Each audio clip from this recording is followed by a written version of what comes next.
Hello there. Going through a divorce? Considering one?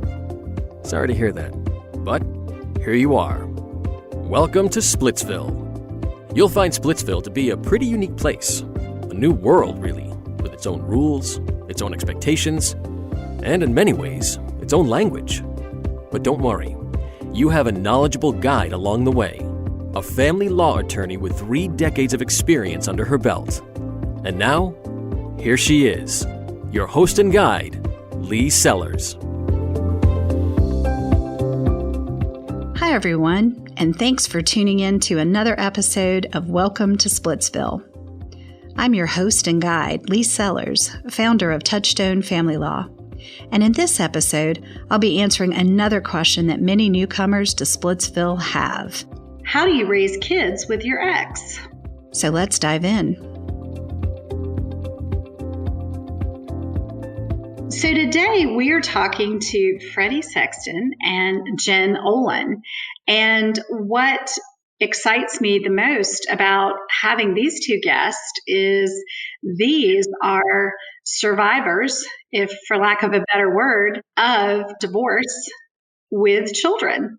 And Jen and Freddie are going to be talking about their experience as parents and as ex-spouses and how they have navigated the entire journey from making the decision that their marriage was going to not continue to almost 6 years down the road, still successfully and happily parenting their children together, which is something that if you're listening to this podcast and you're at the beginning of this journey may seem impossible to imagine. But Jen and Freddie are proof that it's not just for Bruce and Demi. Thanks for having us today, Leigh. I appreciate it. I'm excited. Thank you guys for making time for it. So let's start at the beginning. Why don't one of you tell me how you actually came to think about the kids and how your decision as adults was going to impact the children? How did that conversation go? I'll take this one, Fred, if you want me to start. Go for it. So, I think we're kind of in the midst of turmoil. I mean, you as partners, maybe it's both together decide, or maybe it's one that decides that they're not going to move forward with the relationship anymore. And there's a lot of hurt and pain on both sides. Really have to take a step back and look at what's going on. Freddie and I have always been very hands-on with our kids. We both worked full-time, and when we were home, we're both extremely hands-on with the kids and enjoyed the time that we spent with them. So as we were going through logistics of what it looked like to be separated and where should we live and how should we start maneuvering the kids back and forth and telling them, a lot of anxiety and concern started creeping up as to how do you decide what's right and how they're going to best adjust to this particular situation.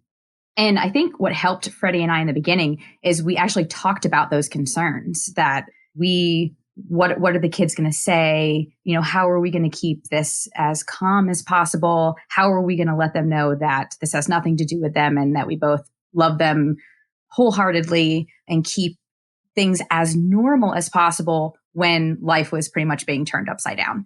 And so through that conversation, my recollection, and Freddie, please correct me if I'm wrong, through that conversation, we were sitting around the kitchen table one day, just having these concerns. I'm sure I was crying and just sort of said out loud, well, maybe we need to take each situation, whether it's where we're living, what school they're going to, what money looks like, with the question of how does this affect Ellie and Graham? How does this affect our kids? And what does that look like and what's best for them? Freddie, feel free to add anything, but that's sort of my recollection on how it began and that initial process of sort of sitting around the kitchen table and trying to figure out next steps.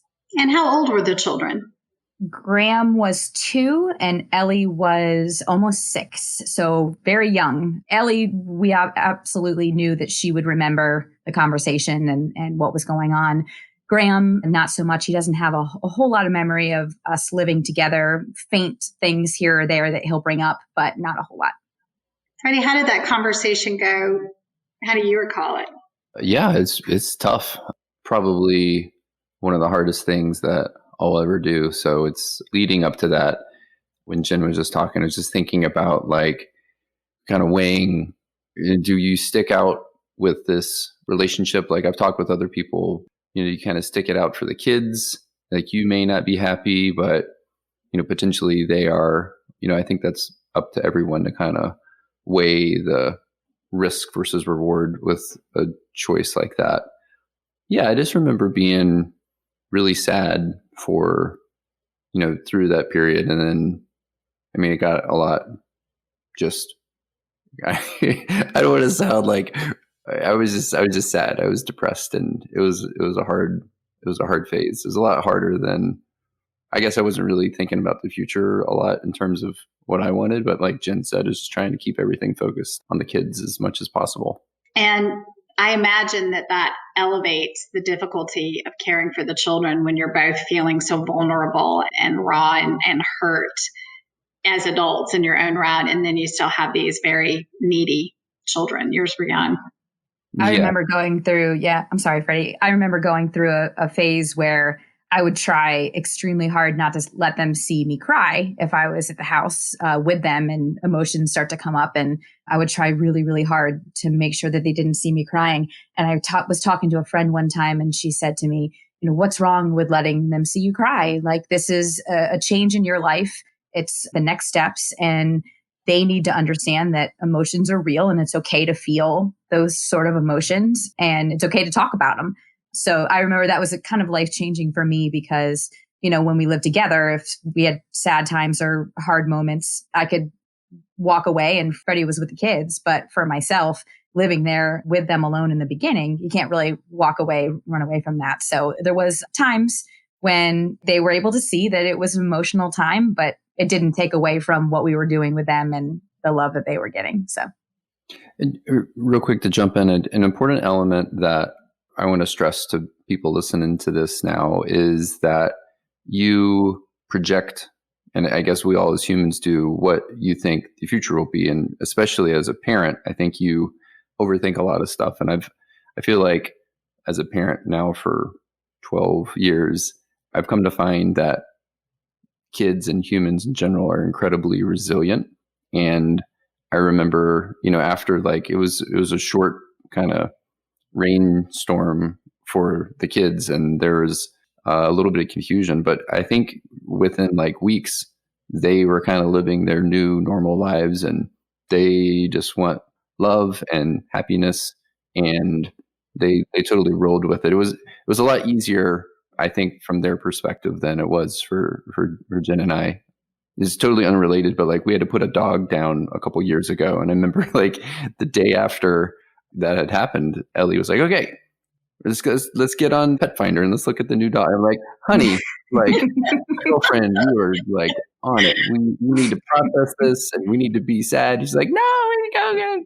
So and that's just my experiences. And I don't know if other kids or whatever, but I think we can do a lot more than we think that we can. That's a good point. It's hard to not take your adult sensibilities and emotions and assume that these little minds are processing it in the same way. That is difficult sometimes to remember. That brain isn't working that way.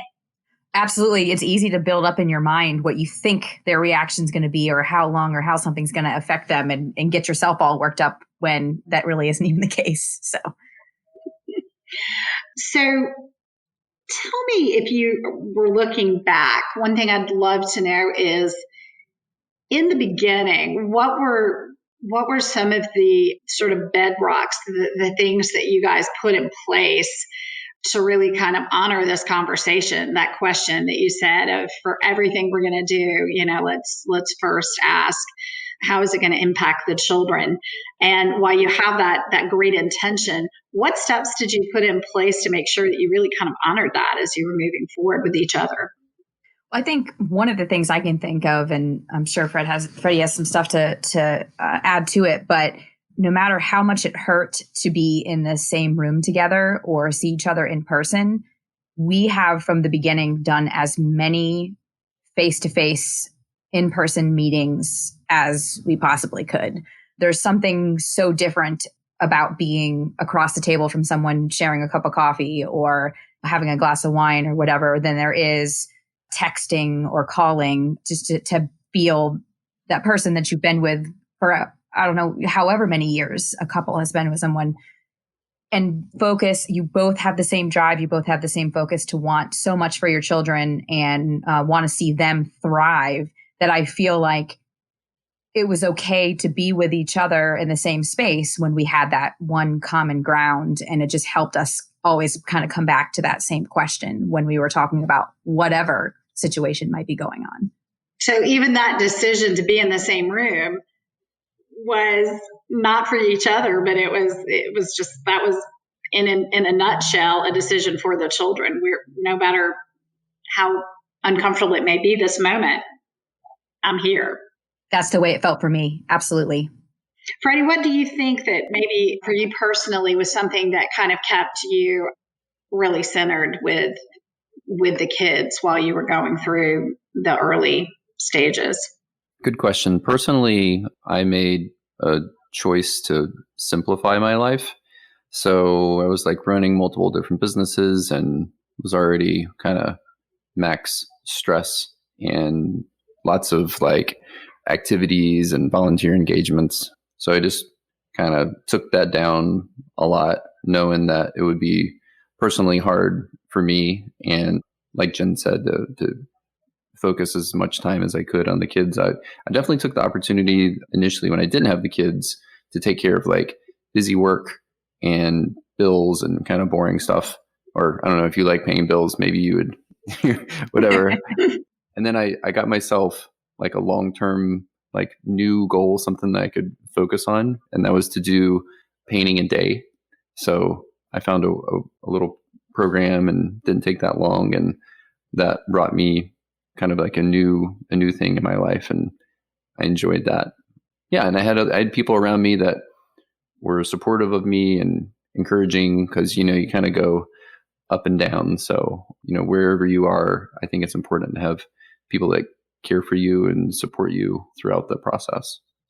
That's really interesting and simple, but I don't think people do it. You're basically saying that while you were going through this, you actually had to step back from other things to be able to take this on. This co-parenting while separated actually was going to take enough time and energy. You recognized something else had to go. Yeah, definitely. It did. And yeah, I think that's a good point. I've heard a lot of parents talk about just keeping everything the same.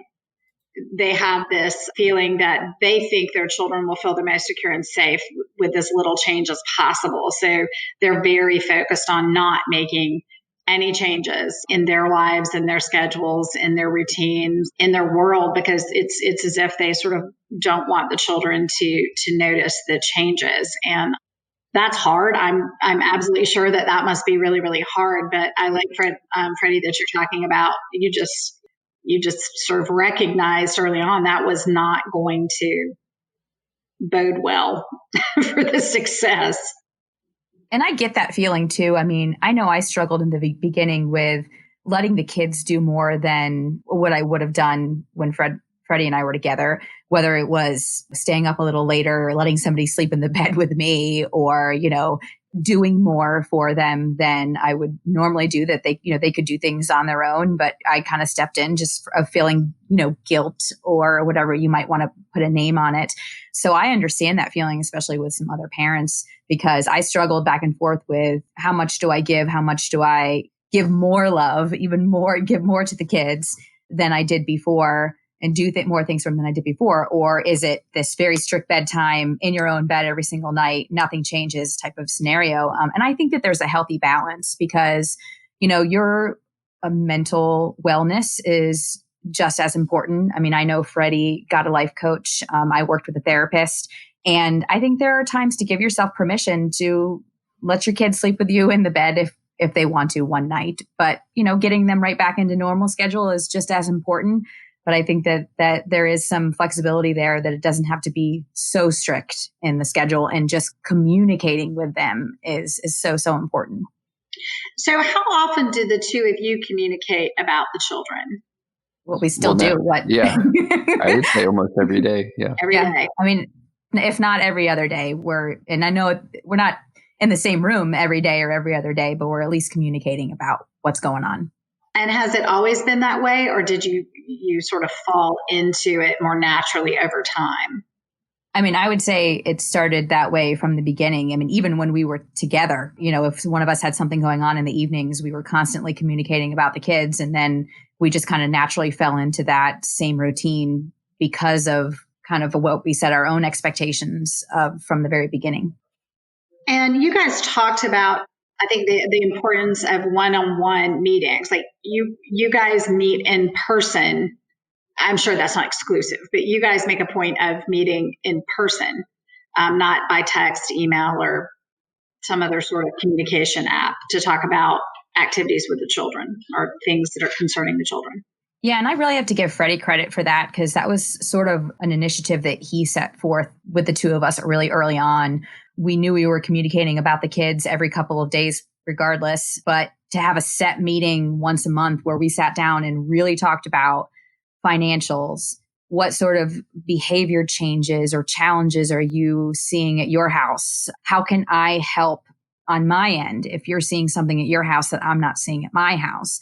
So, I mean, really in-depth kind of conversations about what was going on, and just the whole conversation really turned into being supportive of each other so that both of us could enjoy the time that we had with kids. And so I really have to give Freddie credit on that, because he sort of asked from the beginning if we could do that. And, we've tried to stick to it as best as possible and through the whole journey. I think, to add to that, I think it's natural to not want to spend time, especially face-to-face time, with your ex. I mean, it's always going to be uncomfortable, regardless of the circumstances. So, like Jen said, if you have the intentionality of the kids first and foremost, it makes that choice more simple.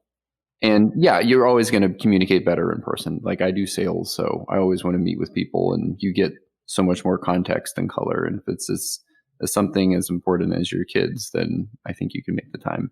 And that's a good point. I know that text and emails are sometimes convenient, but you do lose a layer of context when you're communicating in that way. And my texting is atrocious. Nobody even understands what I'm trying to say. It's a joke in my family. They send it among themselves to see if anybody can interpret it. I'm definitely a source of amusement for them. How did you think that the children would not know differently, because you guys have always parented this way? But how do you think that it has helped them cope and grow with the two of you being apart, the way that you guys have approached it? What do you think the benefits for the children have been? Relative to if we were more combative or argumentative or whatever? Or more distant even, all of those things. More separated, I guess, if that makes sense. Jen, do you want to take that first? Well, I think it's an important note to say that the kids in the very beginning didn't see Freddie and I together that much, because it was really difficult for them to go with one of us and not the other when it was time to walk away. So Freddie and I talked about that. I mean, we thought, they're going to see us together and see us in the same room together, or one's dropping the other one off at the other's house, and they're going to see us getting along, and it's going to be great. And it was hard. And so we decided in the beginning that wasn't what we should do. We should still be meeting and doing what we set our intentions to be. But, I would drop the kids off Wednesday morning at school, and then drop a bag over at Fred's for anything he might need for the next few days. And Freddie would pick them up from school on Wednesday. So they didn't see us together to help with that ease a little bit in the beginning. Slowly, we've gotten into feeling so much more comfortable. They don't have a problem with that separation anymore. I mean, right now, especially with the pandemic going on, we changed our schedule to week on, week off. We were 2-2-5 schedule before, and really just for the safety of the kids and for lifestyle with homeschooling and not disrupting homeschooling and things like that, we decided to do week on, week off. Well, we're at each other's houses a couple times throughout the week because a week's too long for our family life. A week's too long for our youngest to be away from one or the other for right now. So we want to be able to see them in that gap time. And so it's very comfortable right now. I'll go over to Freddie's house and take the kids on a short walk, just to say hi, see how the week's going, things like that. And so they can see that connection, and they see the comfort level and they see us interacting, but it didn't happen right away. And Freddie? Yeah. I would say it's a process like everything is. So you kind of create your plan and stick to it. But yeah, I think that to answer your question, I think they're better off because of it, and they're stronger, and hopefully will be happy adults because of this. What are some things that, looking back, because you guys have been not in the same household for more than 5 years. If you look back at it, what are some things that in retrospect or in hindsight you would say maybe that missed its mark, or I wouldn't recommend to somebody else that they try that? I mean, you mentioned already the being together a lot in the beginning. You learned real quickly that was actually not landing like you wanted it to with the children. So there's some presumption in the question that we're not perfect, and I will neither object or whatever. I have no idea why I come from that place. You can start, Freddie. Yeah, I don't have a lot. There's not any big things that are coming to mind. I know finances were tough and hard, but going into it, you don't really know what to expect with that. Yeah, do you have any thoughts, Jen? I would say that's been our hardest struggle. I mean, we didn't do a really good job of getting the right questions answered in the beginning as far as financials are concerned. How does it work? I think we didn't get a lot of those questions answered in the beginning that we should have. For example, the rules around child support. I know I had a lot of questions and I should have asked more about what that entails and how does it change when someone income changes and what does that take? I still have questions around that. Now, Freddie and I have a different situation going on. I mean, I went in working extremely hard to have two completely separate financials going on, and we've accomplished that. It took a while, but we've accomplished that. And so that was one of my main goals because it was such a struggle to talk about in the beginning. And it was very hard for me, especially, that my personal goal was to get to a place that didn't have to be discussed anymore, that things that came up with the kids, we split costs and we run our own life, and making sure that, we both have lifestyles that are good for the kids and safe for the kids and comfortable, but that we weren't relying on each other for that particular piece. So I know for me, especially, that was just extremely difficult. And I didn't know how to have the conversation with Freddie. I mean, I think that when we got together, if there were tears, they were mine. And 100% of the time, those tears were around a financial conversation. They weren't about, to me, the other stuff was easy. What do we make a school change? What camp should they go to? Somebody's having a behavioral problem at home. Those were easy conversations.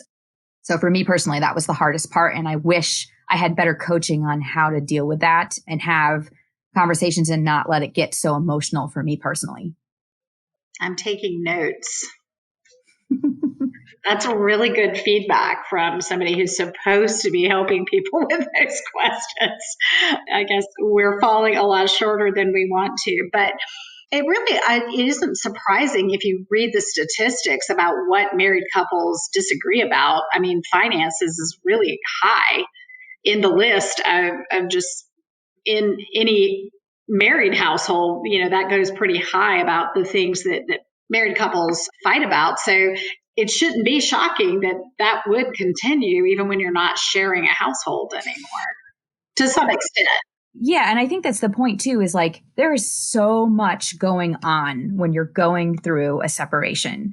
You're balancing what's best for the kids. You're trying to figure out your own living situations. You're trying to figure out, balance of work and home life. And then there's finances is such a big part of it. And maybe it's just brain capacity that like to sit there and really take it all in. I remember it was, what are you making right now? Show factual information around that. Okay, this is the agreement. Okay, sign off on it. Go on your merry way. There was no real, 6 months from now when Freddie loses a big client or Jen switches to another job, do we come right back running to the lawyers? Like, I have no idea. And so there's a lot of questions there that I just didn't even know to ask. That's got to make it harder when you really are trying to focus on the children, because in some ways that is why the questions are coming up. But on the other hand, it probably just really falls in a very uncomfortable zone. You're talking about money with someone who you're not sharing the household anymore, and it is fraught with finances. What were some tools that you guys sort of had to get through that, to make sure that I would say so that it's not always the same conversation over and over? Because if there is an income disparity, the same conversation, because it's going to be the same person being asked to contribute more in situations where there is an income disparity if it stays the same. Yeah. And I remember the first couple of meetings, we let the financials take over the majority of the meeting time. And again, I'm going to shoot some props to Freddie here, but I remember him saying, I think we need to cut a time. Like, we need to say, okay, this is the same conversation we had last month. There's nothing new we're going to accomplish this month. Let's talk about something else. Like, let's move on. And then we just kind of got into that routine where it was, okay, we get the financial information or conversation out of the way in the beginning. And then it was like this huge weight got lifted off of both of our shoulders. And we got to sit back and talk about, oh, Ellie made a new friend at school, or how our son's learning a new sport, whatever it might be. A much more centered conversation back to our comfort zone and why we really wanted to be in the same room together and continuing that really strong relationship. So, but it very easily took over the conversation a lot in the beginning, which was really difficult. Freddie, how do you think, you guys have both mentioned this word support. How do you feel, what are some good examples of how you can support the other parent when you're parenting into houses? Because you both talked about how important it is that you guys have been doing it. What are just some real life examples of how you do that? What does support look like to the two of you and from the other parent? Yeah, great question. Maybe to go back with what we started with the focus on the kids and, how do we ensure the best possible life for them? Presumably if your ex is struggling with whatever it is, finances, mental health, housing, or lots of other things, jobs, whatever, presumably the more support you can provide for them, in our case, with intentionality, the better off the kids are. I sense that other people may view it differently. I hear couples like, okay, somebody's fallen on hard times, or like, we're just gonna like bury them and crush them into the ground. And I think that may be like spur of the moment, or I don't know why people would choose that, but like, doesn't matter what happens to the other person, they're always going to be the parent of your children. So maybe try not to be as, I don't know, mean. That's a hard word for me, but maybe sympathetic and understanding, and that other person's always going to be there. Very good points. Jen, do you have anything to add to that?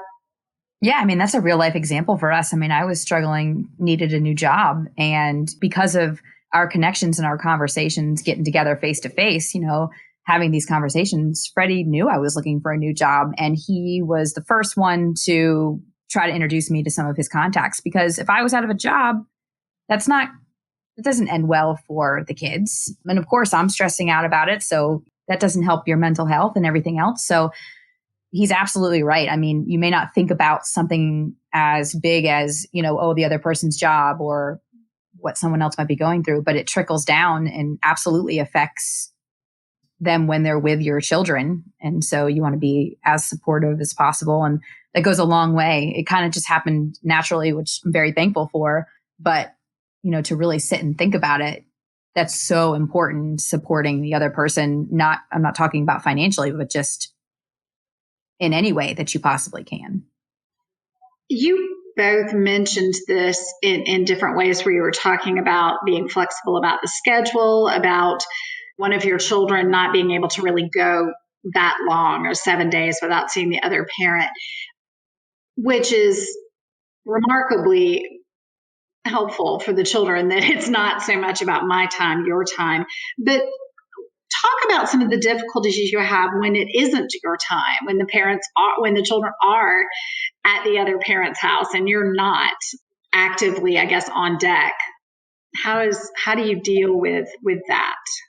I know that for me, I had a really hard time in the beginning not being with them. And I don't know if there's a really good answer around it. I think that there's a lot of mental practice you have to do to get to a good place. And I think even when you're by yourself, you can ask yourself the question, is this the best thing for the kids? And I can't imagine my kids not being with their dad. I mean, that would destroy them. And so the answer is absolutely yes. So if this is going to be our life and detour that we decide to take, then, that has to be shared. And I think that we've both done a good job of being respectful of each other's time. No one's taking away from someone else's time, or we do an even trade so that we both feel like we're getting the time that we need. But I mean, me being flexible for a trip that Freddie wants to take the kids on, and I say, yes, absolutely. The next time I ask him, hey, can you be flexible so I can take the kids on this trip? He's going to say, yes, absolutely. So I think it's the kindness that you show towards someone, and it can come back if you both can agree that it's in best interest of the kids, then I think it can come back tenfold to help the whole situation, especially them. I mean, I would never want to take away from them to be able to have an adventure with their dad or go on a really cool experience that maybe I don't have the opportunity to take them on right now. Why should they be held back? So yeah. Freddie, do you have anything? Something that comes to mind is solitude. So I remember how quiet my life was when the kids weren't there. It was man, I didn't expect it to really feel like that. And I recognized that, and I would just call people up and be like, hey, what are you doing? Let's get together. Let's go do something. Let's go look at the sunset or whatever. So I definitely struggled with that, but that was kind of an unknown. Freddie, I think you had mentioned once when we were talking earlier that people would joke and kind of make fun and go, wow, it'd be great not to have my kids half the time or something like that. And you do not find that sort of joke funny. Yeah. And a lot of people say it to me oh man, it'd be great to have a date night or whatever, or a date weekend or things like that. And I think it's important to recognize, for everyone to recognize what their life is like today. I know that I take lots of the aspects of my life and my health and how the way I'm able to live my life totally for granted. So I feel like comments like that kind of smack of that, and that they don't come from a very grounded place. And I'm not sure how serious they are, but I get a fair amount of people that share that with me. And I'm like, yeah, you do, but you don't get to see your kids nearly as much as you'd like to. So, and it's not possible for that person that's thinking that or saying that to feel that that solitude that I shared a second ago, because presumably they haven't had it. Jen, you brought up something in earlier conversations, and I thought this was one of those things that I don't think people are thinking about when I'm working with them. Is one thing that you weren't expecting is how you were going to feel when Freddie had a new relationship, or you have this additional now person that's in Freddie's life that's now in your child's life. And I think, Freddie, you're remarried? Yes. Okay. So stepmother. Yep. The Disney term. Yeah, it was really difficult. And Fred had a couple of different relationships, and obviously we have both promised each other, again, that question, what's best for the kids? Kindness, speaking kindness with the kids. You can ask questions, not leading questions, what's going on? Have you met this person? How do you feel? Things like that. But also, Freddie and I have always been honest with each other through this separation if we are seeing someone. So it wasn't unexpected. We're not hearing it from the kids. We're hearing it from each other first. But yeah, nothing can take away from the emotions of Freddie has found this fantastic person, and she loves our kids. She's a wonderful stepmom. And there's this raw emotion of being scared or sad sometimes when they're being taken care of by her just as good as when they're being taken care of by me. And my emotions are real and there's nothing to hide away from. But when you go back to that question of what's best for my kids, they have a mother who loves them at both households when they go back and forth. And so, 100%, this is the best choice for them. So I'm very lucky that they have her and that Fred has her, but you can never imagine how you're going to feel until you're actually in the space where the four of them she has 2 kids as well. So you can multiply to 6 very fast, are on at Thanksgiving together, and they're spending, time with their new mom and their other siblings and having a fantastic time. And I think that part of what has helped through that is, again, not this battle of my time, your time, my time, your time, because Freddie and I have always, no matter what time, day, weekend it is, if the co-parent wants to talk to the kids to say hi, they absolutely can do it at any time. And just hearing their voices on the other side of the phone and how much fun they're having and that they're happy and safe and well taken care of helps with those emotions and how you might be feeling. So yeah, we're extremely lucky, but you just don't know until you're in the situation how you're going to feel when that happens. And you hope that it does for the other person, for sure. And Freddie, how did you deal with that? I just think that'd be almost like being stuck between 2 women in some ways. Was it difficult for you to be knowing that this component was happening, and you've built this great co-parenting relationship with Jen, it sounds like, and then, okay, here I come, I'm going to bring in this element.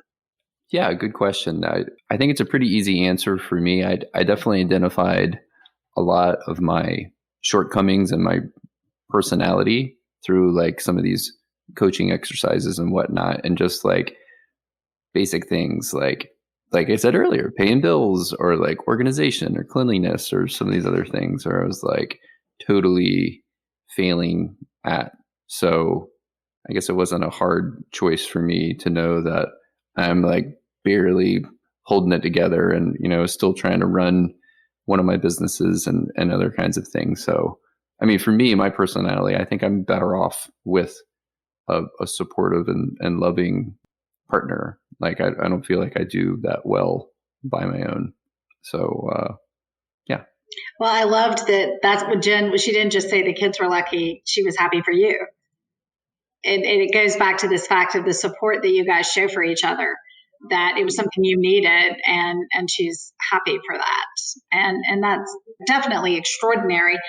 And I would think that behavior towards each other would be a great model for your children. How do you think the way that you guys have dealt with any disputes or disagreements or just issues and problems, what do you think it's been teaching your children to watch the way you guys parent? Because by now they're all school age now. They would definitely have friends that have different situations. I don't think it really impacts them that much. Jen and I communicate so much. I think them viewing their lives versus other kids or things they have a mommy's house and a daddy's house, but I feel like everything else is kind of the same from their point of view. They're loved and they're fed and they have fun, and that's what's important in their lives right now. And a lot of people would measure that as success. Your kids are having a childhood. Absolutely. I hope so. Absolutely. What else would you want to add to a conversation, knowing that, you're not going to know necessarily who's listening to this, but what would be like the most important thing you would want to leave people with that are listening to this, that are struggling to enter into this kind of, who hope to be where you guys are? Well, I think that, first of all, every separation is going to be for a different reason. Our story is our story, and everyone else has a reason why their marriage may not have worked out. But at the core, kind of setting those intentions together to try to help your kids that you brought into this earth have the best life possible, and show that they have two people who love them so much, no matter what's going on in the background. They love them so much that they will work through anything, goes a long way. And Freddie and I have had multiple conversations where one of us brings an idea to the other person, and the other person saying, I don't think that's a good idea. That I don't think that we should do that. And it's going back to that intention and that core question and talking through it to figure out if it's the best decision, not for me, not for Freddie, but for the kids that has helped like through every step of the way. So I would just say my advice would be to set your intentions from the beginning and just have open communication. Freddie and I were on the phone just as recent as yesterday about some decisions that need to be made. With the second phase of opening and things like that, there are a lot of decisions that need to be made on the safety for our kids right now. And, getting on the same wavelength and coming up with one answer is not easy. It's not easy. So we'll have many, many more conversations as the pandemic continues to go forward. And that's not going to go away for the next, what do we say? Graham's with us in the house for maybe another 10 years, Freddie. So we'll have many more conversations together and many more obstacles and detours. But again, just kind of setting that intention from the beginning, I think has just gone a long way. Yeah, I think that everything started with that intention, maybe some like lower level, more tactical kinds of things. Like I shared earlier, stay focused on your mental health and physical health. So like if you feel like you want to go outside and take walks or, do things that bring you joy and kind of enrich your mind and body and soul, and definitely, exercise, drink plenty of water, try and put good foods into your body. I think it's easy to kind of fall into a rut. So the more intentional you can be about that, I think the better. And again, like I shared also earlier, having people around you that can support you is, at least for me, was a big deal. Okay. Well, I hope that, before the 8 years is up, maybe we can have you come back and touch base. And this is going to be like a great experiment, talking about it from, the perspective of watching them graduate or get married or hold their first children, because you're definitely, it's like you said, it's going to go on for their entire lives. And it's just been a real privilege to have you guys here to share your story and I hope spread some hope with people who are really stuck in the early parts of this, that this too shall pass and maybe be even better, because I'm sure you remember it was pretty scary in the beginning. Definitely. We thank you both for your time so much. Thank you. Thank you, Leigh. Thanks for having us. So there you have it, another neighborhood of Splitsville explored.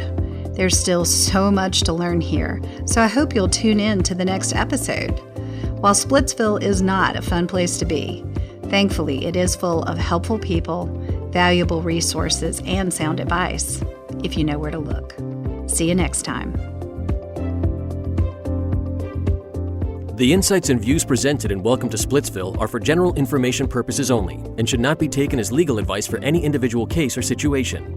Nor does tuning into this podcast constitute an attorney-client relationship of any kind. If you're ready for compassionate and reliable legal guidance on your journey, contact Leigh Sellers and her team at www.touchstonefamilylaw.com.